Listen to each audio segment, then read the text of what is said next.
Hello students, आपका मेरे channel smart study में स्वागत है। स्टूडेंट्स, आज हम शिक्षा निदेशालय की तरफ से दी जाने वाली कार्य पत्रक नंबर 10 करेंगे, जो कि क्लास 7th की है और विषय है विज्ञान। ये वर्कशीट 4 नवंबर 2020 की है।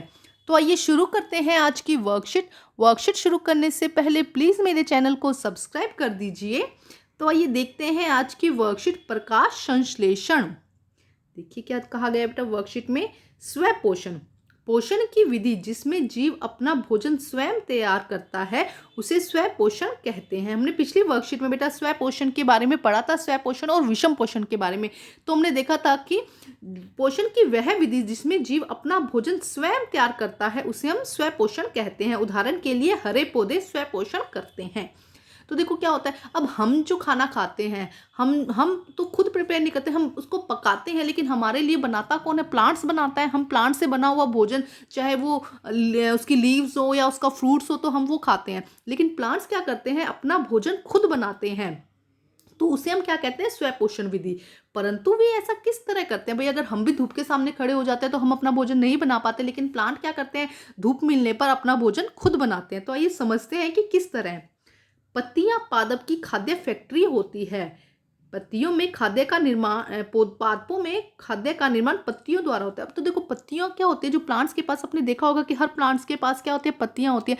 तो ये जो लीव्स होती हैं इनको हम क्या कहते हैं? फैक्ट्रियां, खाद्य फैक्ट्रियां, मतलब खाना बनाने की जो फैक्ट्री है, लीव्स होती हैं। प्लांट के अंदर अगर लीव्स ना हो तो वो खाना नहीं बना पाता। तो प्लांट की जो खाद्य फैक्ट्रियां हैं वो कौन सी होती हैं? लीव्स होती हैं, पत्तियां होती हैं। अब देखो होता क्या है पत्तियों में, ऐसा क्या होता है? पत्तियों में एक हरा वर्णक होता है जिसे क्लोरोफिल कहते हैं।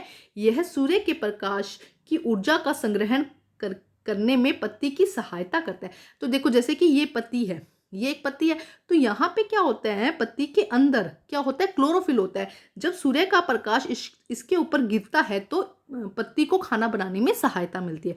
मेरी बात समझ में आई? देखो क्या कहा जा रहा है कि ये एक पत्ती है और पत्ती के अंदर क्या है? क्लोरोफिल। ये याद करना पड़ेगा इसका, इसी क्लोरोफिल का नाम आप 10 बार बोलिए, क्लोरोफिल क्लोरोफिल क्लोरोफिल। इस तरह से बोलेंगे तब आपके मुंह पे सूट करने लग जाएगा ये ना, जैसे कि क्लोरोफिल। अब क्या होगा? पत्ती की लीफ में क्या है? क्लोरोफिल है। उसका हरा रंग भी इसी क्लोरोफिल के कारण होता है। तो पत्ती में क्या है? क्लोरोफिल। मैं बार बार बोल रही हूँ क्योंकि आपको ये याद होना चाहिए। अब पत्ती में क्या है बेटा? Very good, chlorophyll. अब जब सूर्य का प्रकाश इस क्लोरोफिल पर गिरता है तो ये क्या करता है? खाद्य बनाने में ऊर्जा संग्रहण, यह सूर्य के प्रकाश की ऊर्जा को संग्रहण करके पत्ती की सहायता करता है, मतलब खाना बनाने में पत्ती की सहायता करता है। हम एक बार फिर रीड करते हैं, देखो अब समझ में आएगा। पत्तियों में एक हरा वर्णक होता है। पत्तियों में एक हरा वर्णक, मतलब एक वर्णक का मतलब है पिगमेंट, जिसको हम कहेंगे कि एक हरा, एक कुछ इसके अंदर ऐसा मटेरियल होता है, हरा वर्णक होता है, जिसे क्लोरोफिल कहते हैं। यह सूर्य के प्रकाश की ऊर्जा का संग्रहण करके ऊर्जा को लेकर, मतलब संग्रहण करते हैं, मतलब कि जैसे कि सूर्य के प्रकाश उस पर गिरा तो उसे कैप्चर कर लेता है, उसे संग्रहण करके अपनी पत्ती की सहायता करता है भोजन बनाने में। अब देखिए ये बहुत ही इंपॉर्टेंट है बेटा। वह प्रक्रिया जिसके द्वारा हरे पादप क्लोरोफिल की सहायता से सूर्य के प्रकाश की उपस्थिति में कार्बन डाइऑक्साइड और जल से भोजन तैयार करते हैं उसे हम प्रकाश संश्लेषण कहते हैं। बहुत इंपॉर्टेंट, अगर एग्जाम होता है, यूटी होता है, ये कुछ भी आपका होगा, ये क्वेश्चन आपसे जरूर पूछा जाएगा कि प्रकाश संश्लेषण किसे कहते हैं। तो देखो क्या हुआ है, हम इसको इजीली समझते हैं।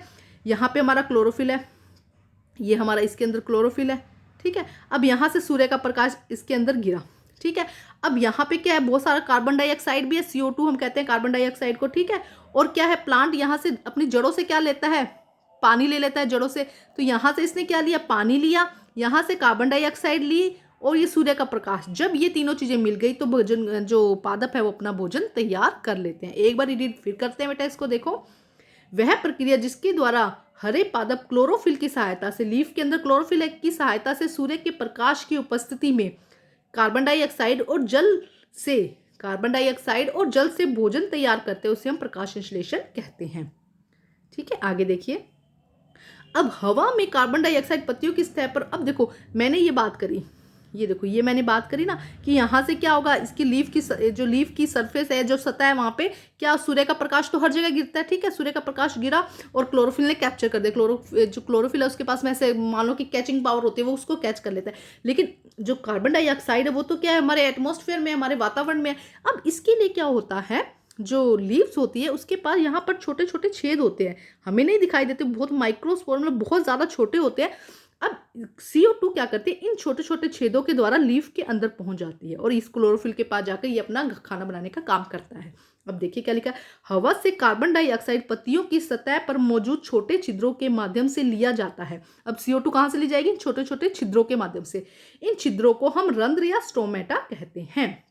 देखो ये डायग्राम दिखाया गया ना, तो पत्ती की जो लीफ है उसकी सतह पर क्या होता है, ऐसे छोटे छोटे छिद्र होते हैं जिससे कि कार्बन डाइऑक्साइड को अंदर ले सके और जब ऑक्सीजन रिलीज करते हैं ना, प्लांट ऑक्सीजन छोड़ते हैं, तो ऑक्सीजन इसी के थ्रू, इन्हीं रंध्रों के थ्रू ऑक्सीजन भी बाहर आ जाती है। तो एक बार देखिए, हवा से कार्बन डाइऑक्साइड पत्तियों की सतह पर मौजूद छोटे छिद्रों के माध्यम से लिया जाता है। इन छोटे छिद्रों को हम रंध्र या स्टोमेटा कहते हैं। बेटा आपको समझ में आना चाहिए, मैं बहुत कोशिश कर रही हूँ कि आपको अच्छे से समझ में आ जाए। ठीक है, अब देखो यहाँ पे पूरा डायग्राम दिया गया है, हम इस डायग्राम को समझते हैं। देखो क्या लिखा गया, पहले क्या लिया गया, सूर्य का प्रकाश है ना, सूर्य का प्रकाश, ये प्रकाश संश्लेषण की क्रिया, ये डायग्राम आप नोटबुक में बनाएंगे बेटा, बहुत इंपॉर्टेंट है। सूर्य का प्रकाश लिया प्लस CO2 है ना, कार्बन डाइऑक्साइड ली प्लस H2O, ये तीनों चीजें तो बाहर से ली। अब उसके पास में क्या था बेटा, क्लोरोफिल। पत्ती के पास क्या था पहले से, ये आप अपनी NCERT जरूर लेके बैठिएगा बेटा, उसके अंदर अच्छे से दिया गया है और अच्छे से समझ में आएगा। उसके पास क्या होता है, क्लोरोफिल। ठीक है, ये सब चीजें हो गई। पत्ती के अंदर देखो क्लोरोफिल है, सूर्य का सौर ऊर्जा मतलब सूर्य का प्रकाश मिला, कार्बन डाइऑक्साइड मिली, अंदर जा रही है कार्बन डाइऑक्साइड, और जल व खनिज, पानी के साथ क्या जाते हैं, विभिन्न प्रकार के खनिज, जल और खनिज, ये सब क्या हुए, अंदर गए। अब इसके फलस्वरूप हुआ क्या, एक तो भोजन बन गया, जो पादपों का भोजन है कार्बोहाइड्रेट बन गया, और इसके अलावा जो ऑक्सीजन है उसको भी रिलीज कर दिया गया, ऑक्सीजन भी बाहर निकाली गई और भोजन भी बन गया। अब देखिए क्या लिखा गया है, जल एवं खनिज वाहिकाओं द्वारा पत्तियों तक पहुंचते हैं। अब देखो होता क्या, यहाँ पे डायग्राम से समझाती हूँ आपको।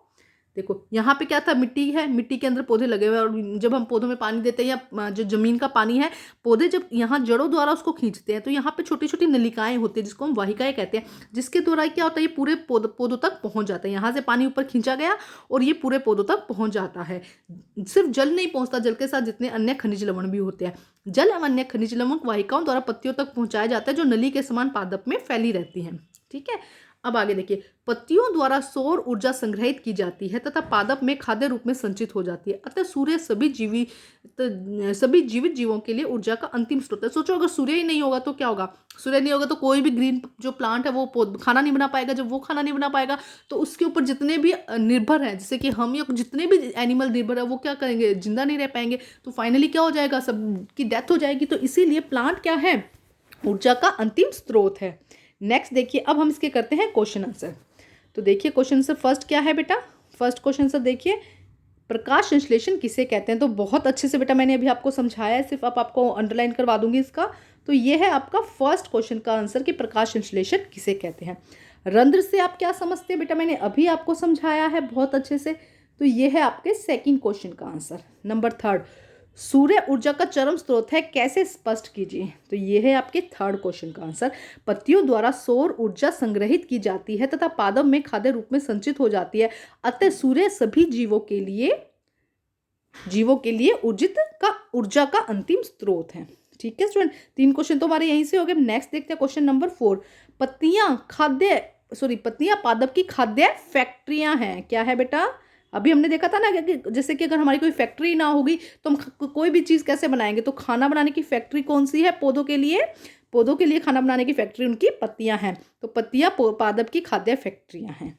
तो बेटा आज की आपकी वर्कशीट कंप्लीट होती है। वर्कशीट कंप्लीट करके अपने टीचर से चेक कराइए और प्लीज़ मेरे चैनल को लाइक कीजिए, सब्सक्राइब कीजिए और शेयर कीजिए। Thank you.